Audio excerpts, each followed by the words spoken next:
ಸ್ನೇಹಿತರೆ ನಮಸ್ಕಾರ. ನೀವು ನೋಡ್ತಾ ಇದ್ದೀರಾ ಮನಿ ಪ್ಲಾಂಟ್. ನಾನು ರವೀಂದ್ರ ಜೋಶಿ. ನಾವು ಇನ್ಶೂರೆನ್ಸ್ ಬಗ್ಗೆ ಮಾತಾಡ್ತಾ ಇದ್ವಿ. ಇನ್ಶೂರೆನ್ಸ್ ನಾವು ಪಡೆಯೋದು ಇನ್ನೊಂದು ಬಹಳ ಮುಖ್ಯವಾದ ಉದ್ದೇಶಕ್ಕೋಸ್ಕರ. ಅದ್ಯಾಕೆ ಅಂದ್ರೆ ಟ್ಯಾಕ್ಸ್ ಡಿಡಕ್ಷನ್ ಬೆನಿಫಿಟ್ ಅಂತ. ಅಂದ್ರೆ ನಾವು ಕಟ್ಟುವಂತ ಇನ್ಕಮ್ ಟ್ಯಾಕ್ಸ್ ಏನಿದೆ ಅದರಲ್ಲಿ ವಿನಾಯಿತಿಯನ್ನು ಪಡೆಯೋದಕ್ಕೋಸ್ಕರ ಕೂಡ ನಾವು ಇನ್ಶೂರೆನ್ಸ್ ಅನ್ನು ಮಾಡ್ತೀವಿ. ಆದರೆ ನಮ್ಗೆ ಎಷ್ಟು ವಿನಾಯಿತಿ ಸಿಗತ್ತೆ ಅನ್ನೋದನ್ನ ನಾವು ಮೊದಲು ತಿಳ್ಕೊಂಡಿರ್ಬೇಕು. ಸೆಕ್ಷನ್ 80C ಪ್ರಕಾರ ನೀವು ಕಟ್ಟುವ ಮೊದಲ ವರ್ಷದ ಪ್ರೀಮಿಯಮ್ಮು ಆದಾಯ ತೆರಿಗೆ ವಿನಾಯಿತಿಯನ್ನ ಪಡೆಯುತ್ತೆ.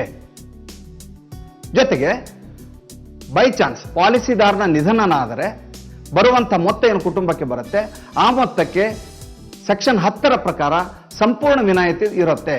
ಆದ್ದರಿಂದ ಇನ್ಶೂರೆನ್ಸ್ ಪಡೆಯುವಾಗ ನೀವು ಕಟ್ಟುವ ಮೊತ್ತ ಎಷ್ಟಿದೆ ಅನ್ನೋ ನೀವು ಗಮನಿಸಬೇಕು.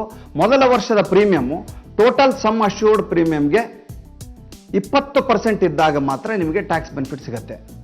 ನೀವು ಒಟ್ಟು ಇಷ್ಟು ವರ್ಷ ಕಟ್ಟುವಂತಹ ದುಡ್ಡಿಗೆ ತೆರಿಗೆ ವಿನಾಯಿತಿ, ಆದಾಯ ತೆರಿಗೆ ವಿನಾಯಿತಿ ಸಿಗತ್ತೆ ಅಂತ ಭಾವಿಸಿದ್ರೆ ಅದು ತಪ್ಪು. ನೀವು ಕಟ್ಟುವ ಮೊತ್ತ 1 ವರ್ಷಕ್ಕೆ ಮಾತ್ರ ವಿನಾಯಿತಿಯನ್ನು ಪಡೆಯುತ್ತೆ ವಿನಃ ಖಾಯಂ ಆಗಿ ವಿನಾಯಿತಿಯನ್ನು ಪಡೆಯೋದಿಲ್ಲ ಅನ್ನೋದನ್ನು ನೀವು ಪರಿಗಣಿಸಬೇಕು. ಜೊತೆಗೆ ನಿಮಗೆ ಪಡೆಯುವಂತಹ ಪೆನ್ಷನ್ ಪ್ಲಾನ್ ಆಗಲಿ ಮತ್ತೊಂದು ಯಾವುದೇ ಪಾಲಿಸಿ ಆಗಲಿ ಅದು ಕೊನೆಗೆ ನೀವು ಪಡೆಯುವಂಥ ಲಾಭಾಂಶದ ಮೇಲೆ ಕೂಡ ವಿನಾಯಿತಿ ಇರುತ್ತೆ. ಅದನ್ನು ಗಮನಿಸಿಕೊಂಡು ನೀವು ಇನ್ಶೂರೆನ್ಸ್ ಮಾಡಬೇಕು ಅಂತ ಹೇಳ್ತಾ ಇವತ್ತಿನ ಸಂಚಿಕೆಯನ್ನು ಮುಗಿಸ್ತೇನೆ.